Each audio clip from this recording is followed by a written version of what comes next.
The Key of Solomon, Book 1. Introduction. The foundation of Western magical tradition. Welcome to this comprehensive summary of the Key of Solomon, Book 1, one of the most influential grimoires in Western magical tradition. This ancient text, attributed to King Solomon, has shaped ceremonial magic for centuries and remains a cornerstone of occult literature. The Key of Solomon, known in Latin as Clavicula Salomonis, represents a complete system of ceremonial magic. It's important to understand that this text is studied from historical, anthropological, and literary perspectives, offering insight into medieval and Renaissance magical thinking. This grimoire presents itself as Solomon's own magical instructions, though scholars date the actual manuscripts to the 14th to 15th centuries. The text claims to contain the secrets by which Solomon commanded spirits, built the temple, and achieved his legendary wisdom. The work is fundamentally about the relationship between the divine, human consciousness, and spiritual forces. It operates on the principle that through proper preparation, ritual, and spiritual alignment, practitioners can work with spiritual entities for knowledge, protection, and various purposes. Chapter 1. The Foundation of Sacred Magic. The text begins with establishing the sacred nature of the magical work. Solomon emphasizes that all magical operations must be performed with pure intention and proper reverence for the divine. The foundation principle is that magic is not about power over others, but about aligning oneself with divine will. The practitioner must understand that they are working within a cosmic hierarchy. God is at the apex, followed by angels, then spiritual entities of various ranks. The magician serves as an intermediary, facilitating communication between these different levels of existence. Preparation of the heart and mind is emphasized as the most crucial element. Without proper spiritual preparation, all ritual work is considered ineffective or potentially dangerous. The text stresses that magical practice is essentially a form of prayer and meditation, requiring deep sincerity and spiritual commitment. The concept of divine names and their power is introduced. In this tradition, knowing the true names of spiritual entities grants the ability to communicate with them respectfully. These names are considered sacred and must be treated with utmost reverence. Solomon explains that magical work operates through sympathy and correspondence, the idea that certain symbols, materials, and actions resonate with specific spiritual forces. Understanding these correspondences is essential for effective practice. Chapter 2. Times and Seasons for Magical Operations. Timing is presented as critically important in magical work. Different types of operations require different astronomical and seasonal conditions. The text provides detailed instructions for determining proper timing based on lunar phases, planetary hours, and seasonal considerations. The lunar cycle plays a central role in determining appropriate times for various operations. The waxing moon is generally favorable for constructive magic operations designed to build, attract, or increase something. The full moon represents peak power and is suitable for major workings. The waning moon is appropriate for banishing, binding, or removing unwanted influences. Planetary hours are explained in detail. Each day is divided into planetary periods, with each hour ruled by a different celestial body. Mars hours are suitable for courage and strength operations, Venus hours for love and harmony, Mercury hours for communication and learning, and so forth. Seasonal timing is also important. Spring represents new beginnings and growth. Summer embodies full manifestation and power. Autumn is time for harvest and completion. Winter represents introspection and banishing. The text emphasizes that rushing magical work or performing operations at inappropriate times will lead to failure or unintended consequences. Patience and proper timing are virtues that the serious practitioner must cultivate. Chapter 3. Purification and Preparation of the Operator. Before any magical operation, the practitioner must undergo extensive purification, physical, mental, and spiritual. This preparation period can last from 3 days to several months, depending on the complexity of the intended work. Physical purification involves fasting, bathing, and abstaining from certain activities. The practitioner must eat simple, pure foods, avoid excess, and maintain cleanliness. Sexual abstinence is often required during preparation periods to conserve spiritual energy. Mental purification requires meditation, prayer, and the cultivation of proper mental states. The practitioner must eliminate anger, fear, doubt, and selfish desires. The mind must be focused single-pointedly on the spiritual work ahead. Spiritual purification involves confession, forgiveness, and alignment with divine will. The practitioner must examine their conscience, make amends for wrongdoing, and approach the work with humility and reverence. During the preparation period, the practitioner should study the relevant materials, prepare necessary tools and supplies, and gradually build spiritual momentum through daily practices. This isn't merely ritual activity, but genuine spiritual development. The text warns that inadequate preparation is the most common cause of magical failure. Spiritual entities can perceive the practitioner's true spiritual state and will not respond to one who approaches without proper preparation and respect. Chapter 4. The Magical Circle and Sacred Space. The creation of sacred space is fundamental to safe and effective magical practice. The magical circle serves multiple purposes. It protects the practitioner, concentrates spiritual energy, and creates a boundary between ordinary and sacred reality. The circle is typically 9 feet in diameter, drawn with specific materials, and inscribed with divine names and protective symbols. The boundary must be complete and unbroken to maintain its protective function. Different traditions use different materials: chalk, salt, charcoal, or specially prepared ink. Within the circle, additional symbols are placed according to the type of operation being performed. Triangles may be drawn for summoning work, pentagrams for general protection, and hexagrams for solar operations. Each symbol has specific meaning and function. The cardinal directions are marked and associated with different elements and spiritual forces.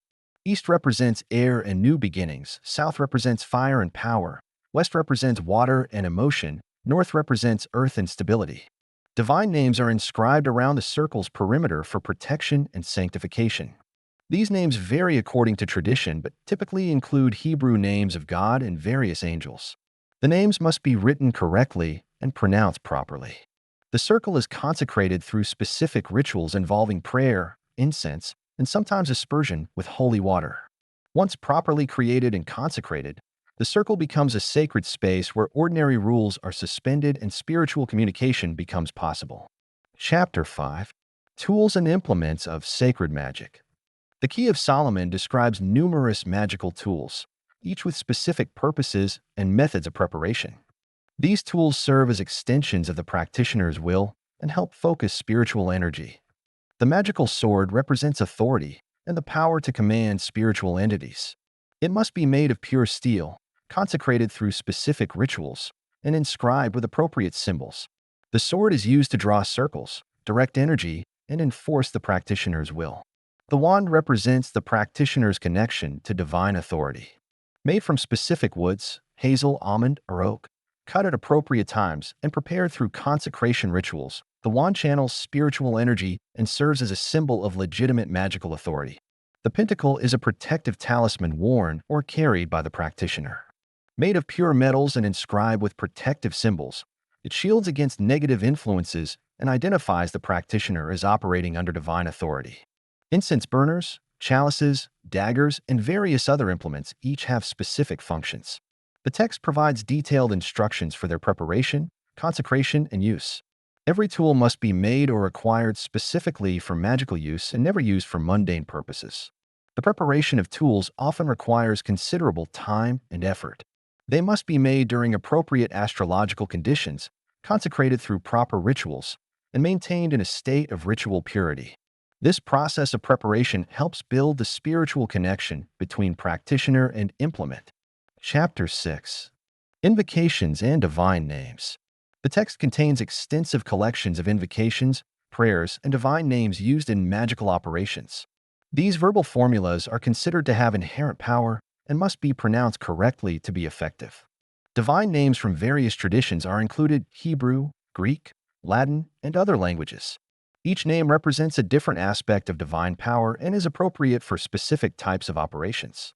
The practitioner must understand the meaning and significance of these names. Invocations typically begin by acknowledging divine supremacy and the practitioner's position as a humble servant. They request divine assistance and protection for the work to be performed. The language is formal and reverent, befitting communication with spiritual entities of high rank. The text emphasizes that these formulas are not mere words but living expressions of spiritual truth. When spoken with proper preparation and genuine reverence, they create real changes in spiritual atmosphere and facilitate communication with non-physical entities. Certain names and formulas are considered especially powerful and dangerous. These should only be used by experienced practitioners who fully understand their implications. Misuse of sacred names is considered both spiritually dangerous and morally wrong. The practitioner must memorize key invocations rather than reading them during operations. This demonstrates commitment and allows for more fluid and powerful delivery. However, longer formulas may be read from properly prepared texts. Chapter 7. Angelic Hierarchies and Spiritual Beings. The Key of Solomon presents a detailed cosmology of spiritual beings arranged in hierarchical orders. Understanding this hierarchy is essential for proper magical practice, as it determines appropriate methods of communication with different types of entities. At the highest level are the seraphim, cherubim, and thrones, beings of pure spirit who rarely interact directly with human consciousness. Below them are the dominions, virtues, and powers, entities who govern natural laws and cosmic order. The principalities, archangels, and angels form the orders most commonly contacted in magical work. These beings are more accessible to human consciousness while still maintaining connection to divine authority. Each angel has specific areas of expertise and influence. Michael governs protection and justice, Gabriel oversees communication and revelation, Raphael handles healing and knowledge, Uriel manages earth energies and transformation. Knowing these correspondences helps practitioners contact appropriate entities for specific purposes. The text provides detailed descriptions of how to identify, contact, and work with various angelic beings. Each entity has preferred times, materials, and approaches. Some respond to formal ceremonial invocation, others to simple prayer and meditation. Working with spiritual entities requires great respect and humility. These are not servants to be commanded, but allies to be approached with reverence. The relationship should be mutually beneficial. The practitioner receives guidance and assistance while offering devotion and service. Chapter 8. Protective Magic and Banishing. Protection is a central concern throughout the Key of Solomon. The text provides numerous methods for defending against negative influences, hostile entities, and psychic attack. The most basic protection comes from proper spiritual alignment and regular purification practices. A practitioner who maintains right relationship with divine forces and keeps their spiritual condition pure has natural protection against most negative influences. Protective circles, as described earlier, provide temporary but powerful protection during magical operations. The practitioner is safe within the properly constructed circle as long as they maintain concentration and don't break the boundary through fear or distraction. Banishing rituals are used to clear negative energies and unwanted spiritual presences. These typically involve commanding unwanted entities to depart in the name of higher spiritual authorities. The practitioner's spiritual condition and level of preparation determine the effectiveness of such commands. Protective amulets and talismans provide ongoing protection for the practitioner. These must be properly constructed according to traditional methods and consecrated through appropriate rituals. They work by maintaining connection to protective spiritual forces. The text warns against attempting to banish or control entities of higher spiritual rank than the practitioner's current development allows. Overreaching can result in spiritual backlash or possession. Humility and accurate self-assessment are essential for safe practice. Chapter 9. Divination and Seeking Knowledge. One of the primary purposes of magical practice described in the Key of Solomon is obtaining knowledge and wisdom through spiritual means. Various divination methods are presented for different types of questions and situations. Scrying using mirrors, crystals, or bowls of water allows the practitioner to receive visions and symbolic communications. The technique requires entering altered states of consciousness while maintaining enough awareness to interpret and remember the information received. Direct spiritual communication involves summoning knowledgeable entities and requesting information through verbal exchange. This requires considerable skill and preparation but can provide very specific and detailed answers to important questions. Dream work is presented as a more accessible form of spiritual communication. Through proper preparation and invocation before sleep, the practitioner can receive guidance and information through dreams. This method requires developing skill in dream recall and interpretation. Bibliomancy, divination through sacred texts, is described as a method for receiving guidance on spiritual and practical matters. The practitioner asks a specific question and opens a sacred book at random, interpreting the passage found as divine guidance. The text emphasizes that divination should be used for legitimate spiritual purposes not mere curiosity or selfish gain. Frivolous use of these techniques is considered disrespectful to the spiritual entities involved and may result in false or misleading information. Chapter 10. Healing and Beneficial Magic. The Key of Solomon includes extensive material on using magical methods for healing and other beneficial purposes. These operations are considered among the most noble uses of magical knowledge. Healing magic operates on the principle that illness often has spiritual as well as physical causes. By addressing underlying spiritual imbalances and invoking divine healing power, the practitioner can facilitate recovery and restore harmony. Preparation for healing work requires especially pure motivation and spiritual condition. The practitioner must approach the work from genuine compassion and desire to help, not from desire for recognition or payment. Selfish motivation corrupts the healing energy. Various methods are described: laying on of hands, preparation of blessed oils and waters, creation of healing amulets, and invocation of healing angels. Each method has specific applications and requirements. The text provides instructions for healing both physical ailments and spiritual conditions such as depression, fear, and spiritual oppression. Mental and emotional healing often requires longer treatment periods and more complex approaches. Healing others requires their consent and cooperation. Attempting to heal someone against their will or without their knowledge is considered ethically problematic and magically ineffective. The patient must participate in their own healing process. Chapter 11. Love, Magic, and Relationship Harmony. The grimoire addresses magic related to love and relationships, but with important ethical constraints. True love magic works to create harmony and understanding rather than forcing unwilling affection. Legitimate love magic focuses on removing obstacles to natural affection, healing relationship wounds, and creating conditions conducive to mutual love and respect. It works with natural emotional currents rather than against them. Operations for attracting a suitable romantic partner involve invoking spiritual assistance in meeting someone compatible and creating favorable conditions for relationship development. This differs significantly from trying to force a specific person to love you against their nature. Marriage blessing rituals help couples establish strong spiritual foundations for their relationship. These invoke divine protection and guidance for the partnership while creating energetic bonds that support mutual growth and happiness. The text strongly warns against coercive love magic, attempting to force someone to love you against their will. Such operations are considered ethically wrong and ultimately self-defeating, as forced affection lacks the genuine quality that makes relationships fulfilling. Healing broken relationships may be possible through magical means, but only if both parties are genuinely willing to reconcile. Magic can remove misunderstandings and heal hurt feelings, but cannot force forgiveness or recreate destroyed trust. Chapter 12. Success and Prosperity Magic. The Key of Solomon includes methods for achieving success in legitimate endeavors and attracting reasonable prosperity.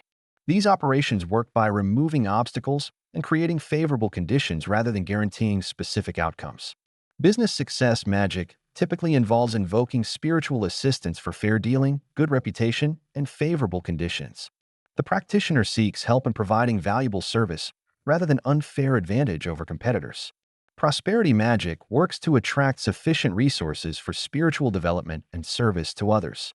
The focus is on having enough rather than accumulating excessive wealth for selfish purposes. Operations for finding employment involve invoking guidance towards suitable opportunities and creating favorable impressions during interviews and applications. The goal is finding work that matches the practitioner's abilities and serves legitimate purposes. Legal magic helps ensure fair treatment in court proceedings and legal matters. This works by invoking divine justice and truth rather than trying to pervert legal processes for selfish gain. The text emphasizes that prosperity magic should be used to achieve sufficiency for spiritual work and service to others, not for selfish accumulation or luxury. Greed corrupts magical operations and leads to spiritual degeneration. Chapter 13. Protection from Enemies and Negative Forces. Dealing with human enemies and negative influences requires careful ethical consideration. The Key of Solomon provides methods for protection and justice while avoiding harmful retaliation. Binding spells prevent enemies from causing harm without necessarily harming them in return. These operations restrict negative actions while leaving the person free to choose better behavior. This approach satisfies justice while maintaining ethical standards. Confusion spells cause enemies to make mistakes in their harmful plans, leading to their exposure or failure. This allows natural consequences to provide justice without the practitioner actively causing harm. Truth spells help reveal deception and hidden agendas, protecting the practitioner from fraud and manipulation. These operations bring hidden things to light rather than creating new problems. Mirror spells reflect negative energy back to its source, allowing people to experience the consequences of their own actions. This provides natural justice while teaching important lessons about ethical behavior. The text warns against using these methods from anger, revenge, or petty motivations. Protection magic should be used only when genuine harm threatens. It should always leave room for enemies to reform their behavior. Chapter 14. Advanced Practices and Spiritual Development. As practitioners advance in their studies, more sophisticated operations become available. These require greater preparation, skill, and spiritual development to perform safely and effectively. Extended retreats lasting weeks or months allow for deeper spiritual development and more powerful magical operations. During these periods, the practitioner focuses entirely on spiritual work while maintaining strict purification practices. Advanced invocation techniques allow direct communication with higher-ranking spiritual entities, including archangels, and even direct divine communication. These require exceptional spiritual preparation and should not be attempted casually. Pathworking and spiritual travel techniques allow consciousness to journey to other planes of existence for learning and experience. These practices require careful preparation and protection as they involve leaving ordinary consciousness temporarily. Creation of major talismans and magical implements requires advanced knowledge of correspondences, timing, and consecration techniques. These powerful tools can take months or years to complete properly. Teaching and initiation of others becomes possible for advanced practitioners. However, this responsibility should only be undertaken by those with considerable experience in genuine spiritual development. Chapter 15. Ethics and Spiritual Responsibility. Throughout the Key of Solomon, ethical considerations are woven into every aspect of magical practice. The text makes clear that magical power comes with serious spiritual responsibilities. The primary ethical principle is that magical power should be used in service to divine will rather than selfish desires. The practitioner serves as an instrument of divine purpose rather than pursuing personal gain at others' expense. Harm to others should be avoided whenever possible. Even when protection requires binding or confusing enemies, the goal should be preventing harm rather than causing suffering. Revenge and retaliation are specifically discouraged. Truth and honesty are essential for spiritual development. Deception corrupts the practitioner's spiritual condition and makes effective magical practice impossible. Even white lies can interfere with spiritual clarity. Service to others is both a privilege and responsibility that comes with magical knowledge. Those who have received spiritual gifts are expected to use them for the benefit of others rather than hoarding power for selfish purposes. The text warns that magical abuse leads to spiritual degeneration and loss of ability. Practitioners who misuse their knowledge eventually find themselves cut off from spiritual sources and unable to perform effective operations. Chapter 16. Integration with Daily Life. The Key of Solomon presents magical practice not as something separate from ordinary life, but as a way of living in alignment with spiritual principles. Integration requires balancing spiritual development with practical responsibilities. Daily spiritual practices maintain connection to divine sources and keep the practitioner's spiritual condition pure. These might include morning prayers, evening examinations of conscience, and regular meditation periods. Ethical behavior in all life areas becomes more important as spiritual sensitivity increases. The practitioner must maintain integrity in business dealings, personal relationships, and social interactions. Service opportunities arise naturally as spiritual development progresses. The practitioner finds ways to help others through both magical and mundane means, seeing service as a natural expression of spiritual growth. Family and social relationships may require adjustment as the practitioner's values and priorities change. However, the goal is greater harmony and understanding, not withdrawal from social responsibilities. Professional life can be enhanced through spiritual principles without necessarily involving obvious magical practices. Integrity, compassion, and service improve any career while supporting spiritual development. Chapter 17. Warnings and Precautions. The text includes numerous warnings about potential dangers in magical practice. These should be taken seriously by anyone studying or practicing these techniques. Spiritual pride is identified as the greatest danger for magical practitioners. Success in magical operations can lead to ego inflation and the false belief that one has achieved spiritual mastery. This pride cuts off divine connection and leads to failure. Inadequate preparation is the most common cause of magical failure and can also be dangerous. Attempting operations beyond one's current level of development can result in spiritual backlash, obsession, or possession. Selfish motivation corrupts magical operations and gradually degrades the practitioner's spiritual condition. Operations performed for purely personal gain become increasingly ineffective and may eventually backfire. Contact with negative entities is possible if proper protections are not maintained. The text provides detailed instructions for protection, but emphasizes that the practitioner's spiritual condition is the primary defense. Mental and emotional instability make magical practice dangerous. The altered states of consciousness involved in magical work can exacerbate existing psychological problems and should be avoided by those with serious mental health issues. Conclusion: the path of wisdom. The Key of Solomon presents a complete system for spiritual development through ceremonial magic. The ultimate goal is not magical power for its own sake, but wisdom, spiritual growth, and service to divine will. The path requires dedication, patience, and genuine spiritual commitment. Quick results and easy methods are not available. Real spiritual development takes years of serious study and practice. The practitioner gradually develops not only magical abilities, but also wisdom, compassion, and spiritual insight. These qualities are more valuable than any specific magical technique and represent the real purpose of the work. Integration of magical practice with daily life creates a unified approach to existence where every action serves spiritual purposes. The practitioner becomes a bridge between ordinary and spiritual reality. Service to others becomes both privilege and responsibility. Those who have received spiritual knowledge are expected to use it for the benefit of humanity rather than personal aggrandizement. The Key of Solomon ultimately points beyond itself to direct spiritual experience and relationship with divine reality. The techniques and procedures are means to this end, not ends in themselves. Modern students should approach this material with respect for its historical significance, while maintaining critical thinking about its claims and methods. The psychological and spiritual insights remain valuable even for those who don't practice the specific techniques described. The enduring influence of this text demonstrates humanity's persistent quest for meaning, spiritual connection, and understanding of our place in the cosmic order.